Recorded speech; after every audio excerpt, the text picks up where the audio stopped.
Good day, everyone. I'm Junelyn Soriano, a registered medical technologist from the Philippines, also a graduate of Masters in Applied Statistics, here to present to you the paper entitled Determining the Likelihood of an Individual to Become a Blood Donor Using Regression Analysis. To begin the presentation, let me introduce you to the world of blood donation. We all know that blood products are sourced from human donors. This is solely because we are not yet able to produce an alternative to blood products, according to the Association for the Advancement of Blood and Biotherapies. That was as of 2023. The donor will undergo medical examination prior to blood connection in order to determine if he or she is physically fit. Also, the blood collected should be free from transfusion transmissible infection. The blood product is then collected at a designated site. Unfortunately, the demand for blood products always exceeds the supply that we collect. For this research, we have designed 9 variables to be included. That those are age, sex, employment status, educational attainment, previous donation, knowledge, hesitation, timing, and location of the blood donation to see if any or all of these variables influence a person's preference to become a blood donor.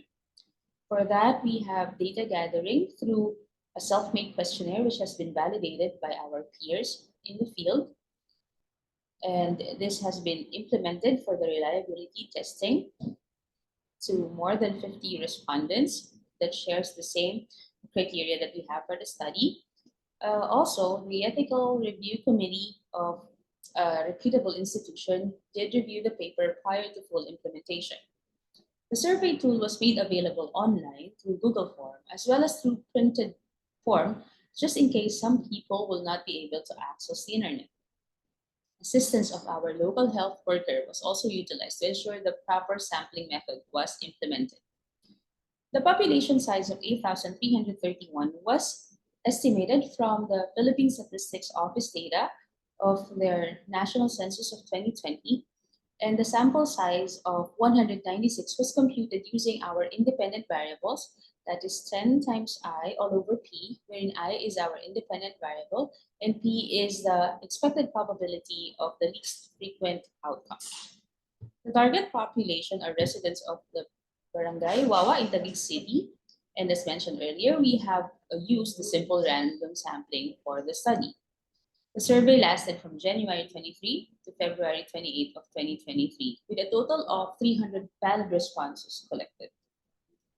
As for the data, after data gathering, the results shows that we have age, employment status, previous donation, hesitation, and the location of the blood transfusion collection site to be significant variables. Wherein 46% of our respondents agreed to become a blood donor and 54% would not want to undergo blood donation. Looking at the variables one by one, if you would look at this table, you can observe that 53 of the respondents came from the age group 35 to 39. Among the 53, 31 did agree to become blood donors. This supports the study that the more people age, the more they would opt not to donate. As you would see here, at age 60 to 64, wherein we have 18 respondents, only 3 of them agreed to donate blood. Next, we have the frequency of the respondents by sex. We have a total of 194 female respondents and 106 male respondents. Among them, almost 50% of the male population, or sample rather, did agree to donate blood, while more than 50% of the female population would not like to undergo the process. This would support the studies, the previous studies, that male would be more suitable or they would prefer to donate blood more than the female population, maybe because of the anatomical difference and the childbearing and the monthly periods that our female population have to consider.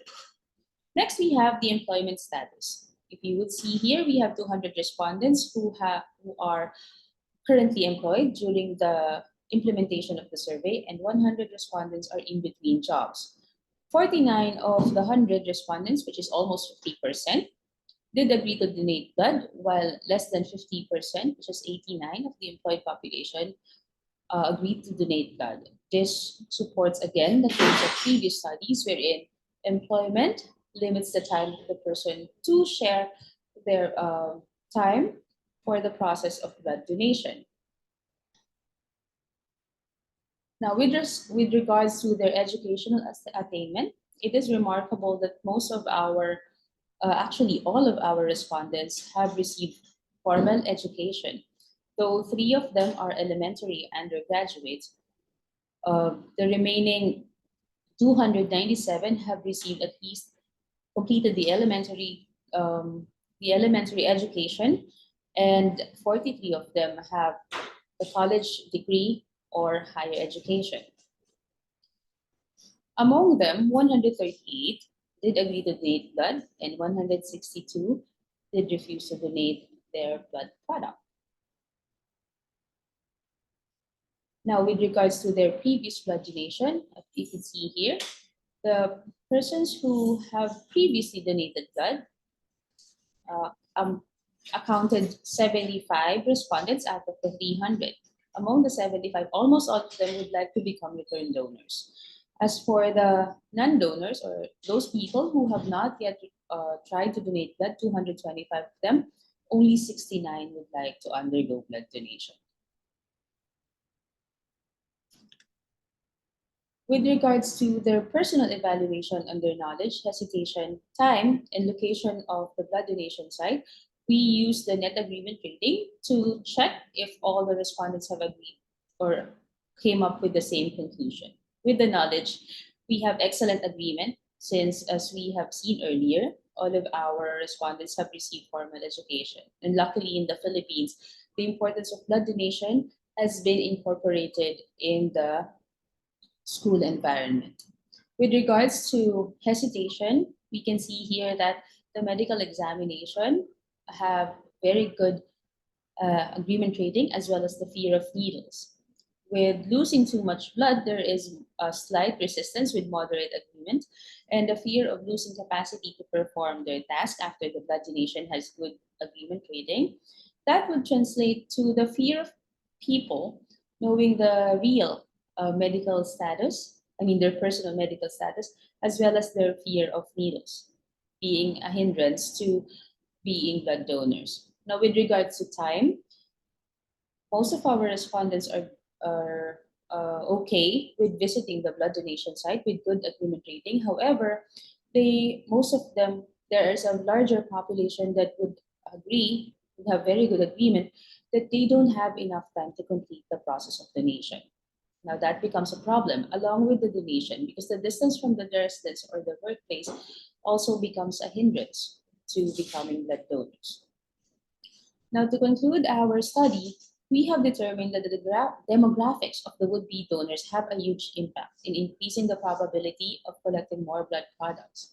Hesitations, or their personal fears, are also a huge hindrance to being recruited into the donation or the blood donation drives. Also, it is remarkable that previous blood donation is a huge contributing factor for a person to donate. There is no other substitute as to having the personal experience to debunk all the myths that increases the fears and the hesitation of the person to donate blood. Overall, it is crucial to design programs to target the correct group of people in order for us to recruit more donors. Thank you for listening. If you have questions, feel free to contact me through the displayed numbers on screen, or you can send your email through junelyn.djs@gmail.com. Have a great day, everyone.